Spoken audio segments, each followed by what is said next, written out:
Hello, one and all, and welcome to another episode of MMA Vision Analysis.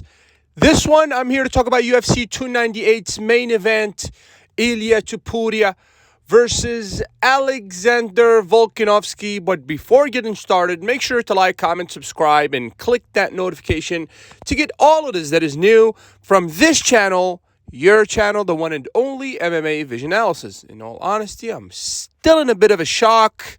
We have a new featherweight champion. Congratulations to Ilia Topuria. But me personally, I did not expect Alexander Volkanovski to be finished by Topuria in the second round.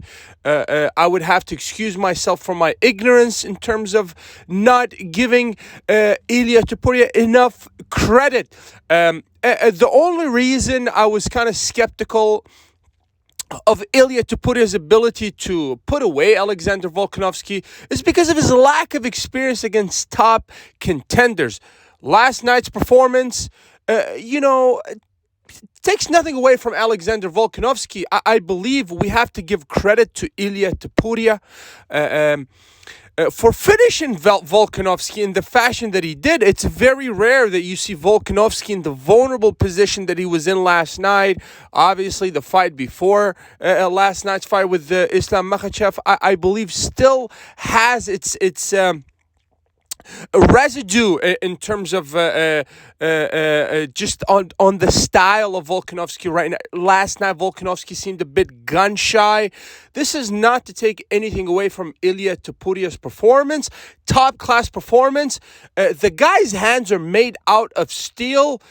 I'm not a fan of flat-footed fighters. I believe that's the case with Ilia Topuria. Fantastic boxing abilities.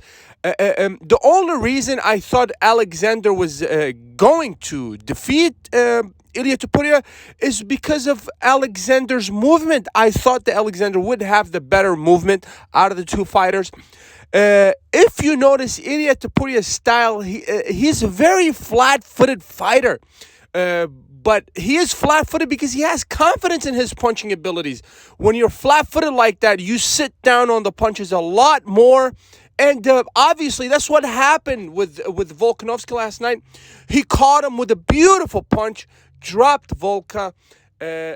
So many questions about the future of Volkanovski at this point. Has Volkanovski reached the point of diminishing returns in terms of his career at this point? You see this happening with a lot of fighters. They reach a point of the peak, and they say it's harder to defend the title once you capture it than it is to capture the title. So where does Volkanovski go from here? I have a lot of faith in Volkanovski. I'm a huge fan of Volka. I hate taking sides in combat sports because I'm a fan of combat sports in general. I have respect to all of these guys. But Volkanovski, I believe, has a lot left in the gas tank. I think he needs to recapture his hunger for the game. And I believe losing the title last night is going to give him a heck of a lot of motivation to recapture the title. I still believe in Alexander Volkanovski's mentality.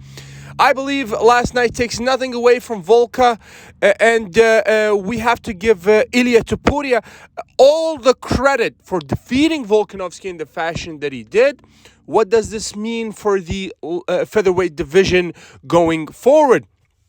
Will we see an immediate rematch between Topuria and Alexander Volkanovski? If so, when will this rematch be? Perhaps sometime in the summertime, July, August, perhaps late summer.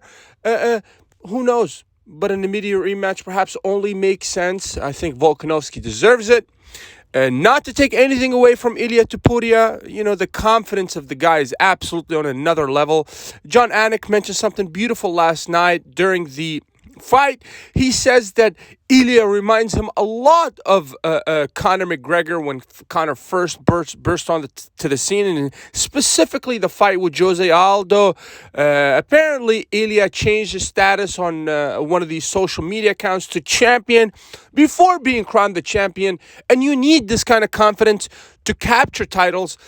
Sometimes it's a borderline Some people may look at it as delusion, but you have to have confidence, like Ilia did, to enter that octagon and capture a win in the fashion that he did against one of the greatest fighters of all time, perhaps one of the top pound-for-pound fighters of this generation, Alexander Volkanovski. If you made it this far, I appreciate you for sticking around. Please let me know what you think in the comments and like, subscribe for more.